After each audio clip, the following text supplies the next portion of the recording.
বাংলাদেশে কোটা সংস্কার আন্দোলন ঘিরে সহিংস পরিস্থিতি সৃষ্টি হলে ১৯ জুলাই মধ্যরাত থেকে দেশব্যাপী কারফিউ জারি করে সরকার।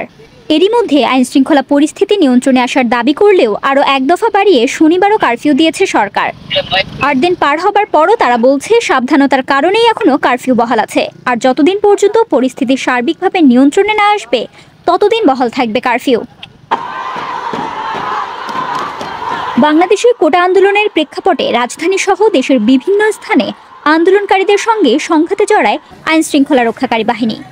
এমন প্রেক্ষাপটে ১৯ জুলাই সকাল থেকেই ঢাকা শহরে সব ধরনের সভা সমাবেশ নিষিদ্ধ করে ঢাকা মেট্রোপলিটন পুলিশ। পরে ওই দিন দিবাগত রাত ১২টা থেকেই জারি করা হয় কারফিউ। প্রায় ১৭ বছর পর বাংলাদেশে আরেকটি কারফিউ জারির ঘটনা দেখা গেল। এর আগে ২০০৭ সালে সেনা সমর্থিত তত্ত্বাবধায়ক সরকারের সময় সবশেষ কারফিউ জারি করা হয়েছিল। ২০ জুলাই থেকে জারি হওয়া কারফিউ শনিবার থাকবে বলে জানিয়েছেন স্বরাষ্ট্রমন্ত্রী আসাদুজ্জামান খান। এদিকে জনমনে স্বস্তি ফিরলেও সাবধানতার কারণেই কারফিউ রাখা হয়েছে বলে বিবিসি বাংলাকে জানান আইনমন্ত্রী আনিসুল হক। কিন্তু এই কারফিউ চলবে কতদিন? জনমনে যখন সম্পূর্ণ স্বস্তি ফিরবে, আমরা যখন মনে করব যে জঙ্গিরা আর বাংলাদেশে এইরকম অসহনীয় নৃশংসতা করতে পারবে না, ততদিন। কারফিউ বলতে নির্দিষ্ট সময়ের জন্য জনসাধারণের গতিবিধিকে নিয়ন্ত্রণ করা বোঝায়। এর ফলে সাধারণ মানুষের ঘর থেকে বের হবার ক্ষেত্রে বিধিনিষেধ থাকে। ১৯৭৪ সালে প্রণীত বিশেষ ক্ষমতা আইনের ২৪ ধারার মাধ্যমে প্রথমবারের মতো স্বাধীন বাংলাদেশে কারফিউ বা সান্ধ্য আইন প্রণয়ন করা হয়। এতে বলা হয়, সরকারের নির্দেশনা অনুযায়ী নির্দিষ্ট পরিস্থিতিতে কোনো জেলার জেলা ম্যাজিস্ট্রেট নির্ধারিত সময়ের জন্য জনসাধারণের চলাচলে বিধিনিষেধ দিতে পারবেন। তবে মহানগরীর ক্ষেত্রে এই ক্ষমতা থাকে পুলিশ কমিশনারের।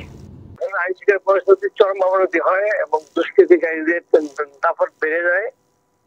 জনজীবনে একটা অস্বস্তি, নিরাপত্তাহীনতা সৃষ্টি হয় এবং স্বাভাবিক আইন শৃঙ্খলা বাহিনী হিমশিম খায়, তখন বাধ্য হয়ে কারফিউ দেয়। কেউ যদি কারফিউ আইন লঙ্ঘন করে তবে আইনে ১ বছরের কারাদণ্ড বা জরিমানা দেওয়ার বিধান রয়েছে। কারফিউ এবং ১৪৪ ধারা এই দুটো আইনের প্রয়োগই হয় অস্থিতিশীল পরিস্থিতি নিয়ন্ত্রণ করতে, তবে এর প্রয়োগ হয় ভিন্ন দুটি আইনে। বিশ্লেষকরা বলছেন এই দুটো আইনের মধ্যে কারফিউ বেশি কঠোর। ১৪৪ ধারা, ওইখানে ওই ৫ জনের বেশি জমায়েত নিষিদ্ধ করতে পারে এবং ৫ জনের বেশি জমায়েত হলে তখন পুলিশকে ওই জমায়েত ছত্রভঙ্গ করার ক্ষমতা দেওয়া হয়। কারফিউটা হলো আরো করা, যে ঘর থেকে বেরোনো নিষিদ্ধ করা, মানে রাস্তাঘাটে চলাচল নিষিদ্ধ করা সবার জন্যই। শনিবার কারফিউ জারি করার সাথেই দেশব্যাপী সেনা মোতায়েনের ঘোষণা দেয় সরকার। এর আগেও কারফিউ দেওয়ার সময় সেনাবাহিনীকে মাঠে দেখা গেছে। তাহলে কি কারফিউর সময় সেনাবাহিনী মোতায়েনের কোনো বিধান রয়েছে? আইন শৃঙ্খলা পরিস্থিতি নিয়ন্ত্রণের জন্য বেসামরিক প্রশাসনকে সাহায্য করার জন্য সরকার এই কারফিউ দিতে পারবে এবং সেনাবাহিনীকে দায়িত্বে নিয়োগ করতে পারবে। তবে কারফিউর সঙ্গে মাঠে সেনা নামানোর সরাসরি কোনো যোগসূত্র নেই।